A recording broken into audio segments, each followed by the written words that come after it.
Lawrence Freedman, Emeritus Professor of War Studies, King's College London, is my next guest. So hello and welcome. Glad to be with you.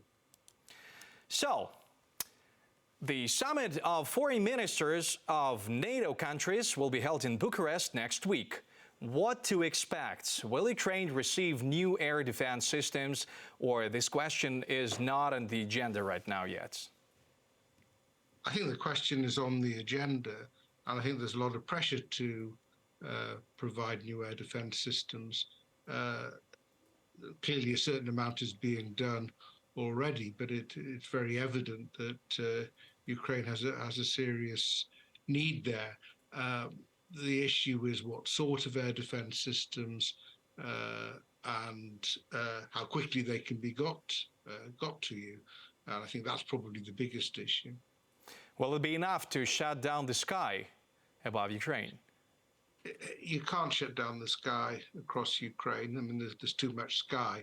I think the question is, can you have better point defense of particular installations so that at least you can do more to protect your infrastructure?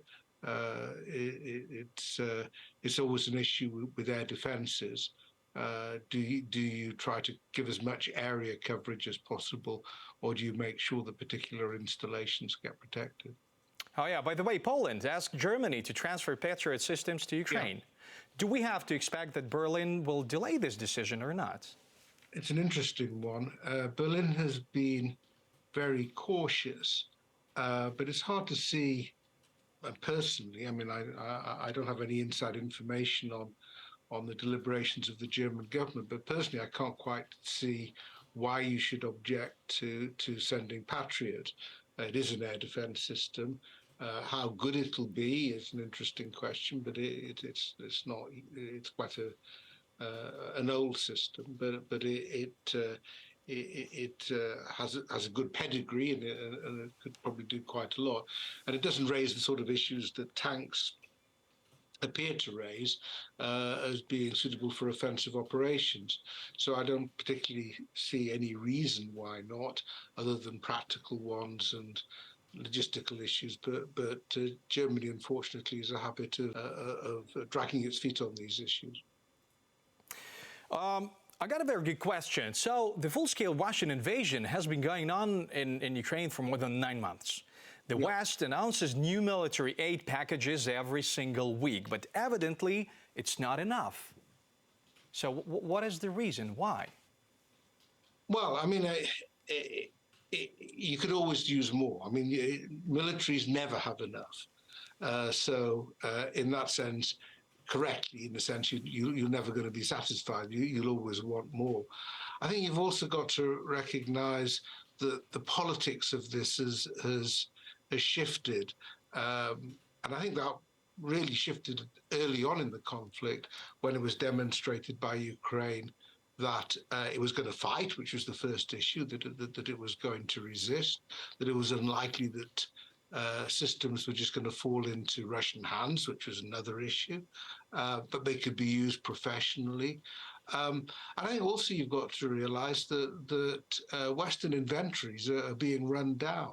I mean, there are real issues now about what is left, and I think that's creating its own challenges in terms of making sure that Ukraine has enough ammunition, has the shells.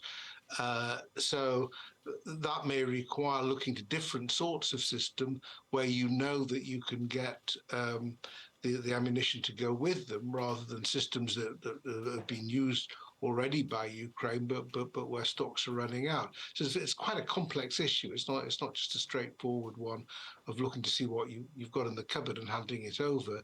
It's got to be able to fit in with Ukrainian military needs and be sustainable over some time. We're entering a very difficult period now with the winter, which will test logistics. You need systems that can cope with the winter, and so on. So these things aren't straightforward. I think there's a willingness in the West to do what it can. It's committed now. It's got very little choice but to to make sure Ukraine prevails.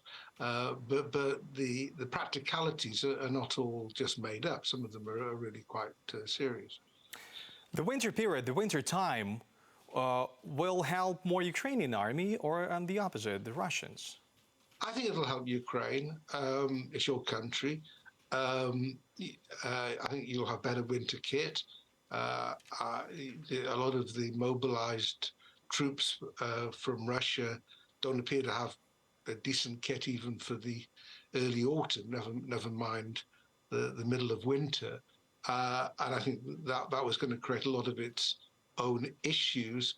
And Ukraine's got a determination to press on. It won't be easy because the weather, bad weather does hinder operations. Weather for now, maybe just with boggy ground. So it does create its own practical issues. But I don't see any reason why it should impede Ukraine moving forward. Indeed, all the incentives are for Ukraine to press on as fast as it can, because your situation at home isn't getting any easier, while the Russians certainly are hoping for a period of time to get their mobilized troops into some sort of shape for more offensive operations in February, March, or whenever. So it's every incentive for Ukraine to press on. Thank you. Thank you once again for your answers, and let's hope for the quick victory. Let us hope so. Thank you. Mr. Lawrence Freedman was the guest of Spotlight Ukraine. Like, share, and subscribe.